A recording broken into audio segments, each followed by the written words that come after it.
Oh my god, dude. Let me take you guys out front and I'll show you guys my home-built professional weld job I did on this kayak trailer because I was too arrogant to buy a Malone kayak trailer because I thought they were junk, and I built my own and now it's falling apart. But the cool thing about metal is if it keeps breaking, you just keep welding that puppy. So let me show you guys what's going on out front here. So let me just state, I got this trailer for free when I bought my Hobie 14 off of a guy out in Arizona. So when I modified this, it was out in Arizona and I towed it all the way to Northern California like this, and it's been bad the entire time. Let me walk you through some of the things I saw this morning. So we got a hairline crack growing around the weld all the way around. And it's on both sides. I don't know if you can see it over there, but it's doing the same thing on that side. Nowhere else on the trailer it's doing it. All the flex, you guys see this empty area up here? There's no support up here. This trailer is meant for a boat, and I modified it to fit a kayak. So when I welded right here and I put this on here, this made this the strong point, and then all this flex started bouncing right here and cracking this thing. Also, it's running down the trailer. So eventually this whole trailer is gonna break right in half right here. Let me give you guys a little demonstration of what it looks like to drive down the road towing Casey's home-built kayak trailer. Look, in this general area, I'm gonna push on the back of the trailer like there's weight from the kayak on there, and this whole thing is gonna give a wave and just wanna kill itself. Let's get it now.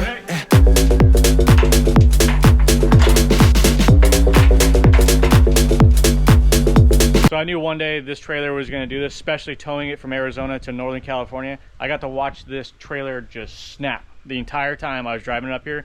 Both my kayaks just launching up in the air. If I didn't have straps on those kayaks, they would have been 10 feet in the air. My Sunday consists of taking this thing down to a local weld shop and having a welder put new supports up front and obviously cutting those things out and putting new welds on them. Basically just trying to save this trailer because trying to buy a new trailer is just gonna cost me like $2,000. So if I can have a weld shop weld this up for me and put new supports in for like 500 bucks, I think I'm still in the green. So that's my Sunday morning, and I'll meet you guys down at the weld shop and we'll see what happens.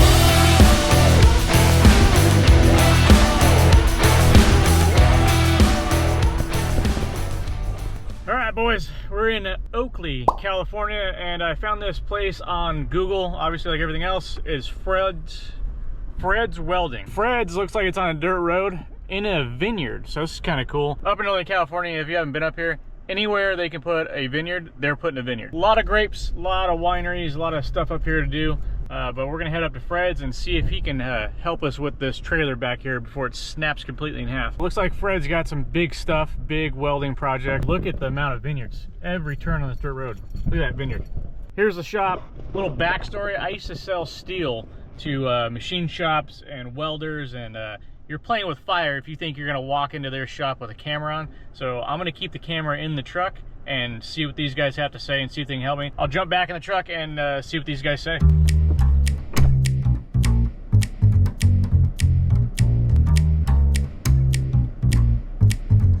Okay, yeah, I'll walk up there. You want me to, where do you want me to move? Just forward?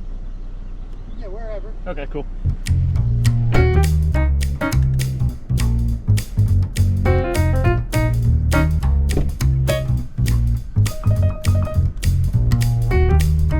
Just left Fred's, left it with him. I could probably put that guy on camera, but I just hate sticking cameras in people's faces because you don't know what their reaction's gonna be. So we kept Fred out of the video for the most part. But he said he's gonna have my trailer done by this afternoon, which is like crazy turnaround. Fred said he's gonna put bracing going forward because he thinks that's the best bet. He said he's probably gonna have to play with it because it's more or less like an engineering job. Yeah, he's just gonna throw down some square tube and see if it fixes it. I'm dressed up like a douche. I'm going to the gym. And Fred will give me a call a little later and I'll meet up with you guys once the project's done. What I'm talking about. Just got the trailer back, boys. Let's go check it out. Alrighty, so it is the next day. So Fred's Welding, you guys did a great job, but I knew you guys had an uphill battle trying to modify my old trailer, and it did take them the next day to finish it up, but let me take you downstairs and we'll check this bad boy out. All right, guys, well, the trailer is done. The Frankenstein build, there's stuff all over this trailer and it looks crazy, but yeah, Fred hooked it up. We decided to go with an A-frame support up here to support that middle piece. He put a 1/4 inch strap on both sides. Not too bad on the welds. Trust me, if I had to weld this thing, it would look horrendous. I think they say there's two types of welders. There's welders and there's grinders. And I am very much a grinder. I think what he did was way better than I could, so I appreciate Fred for that. And always modifying something sucks than building something from scratch. So he did his best on it. These two supports, gonna support here, and then he ran a big old tube down the middle and then threw an extra support in the middle of this brace bar. Also on the sides here where we had that big crack, added, I think this is smaller, this is like a 3/16, welded that up and left the middle here. He said just in case water gets trapped in there, it can dry out. And then obviously re-welded these. He did it on both sides. You can see how he heated this thing up, and you can see the little crease marks, and molded it to the trailer. So when I originally built this trailer, my deal was to have the kayaks just sit on these metal bars. But over time, I noticed the kayaks would sink into those bars, and it was actually deforming the kayaks. So then I put the bunk boards on.